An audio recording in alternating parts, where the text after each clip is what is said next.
BMW M8 GTLM racing with a 4.0-liter twin-turbo V8. Like the retail date and cues we've gleaned from 8 Series spy shots, further details about the 8 Series remain tentative. The interior takes heavy inspiration from the 8 Series concept.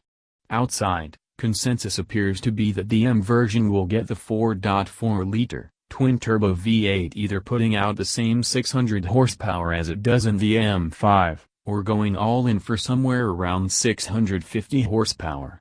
Devil's advocates broach the possibility of an M with the 6.6-liter twin-turbo V12. Remember, the one-off unicorn M8 of yesteryear employed a naturally aspirated V12 with 549 horsepower and 368 pounds-to-foot of torque, but that would seem overkill for the modern M8.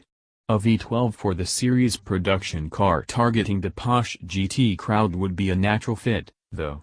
Modern torque figures mean we can expect an 8-speed auto in the M car, and all-wheel drive will certainly make itself known somewhere.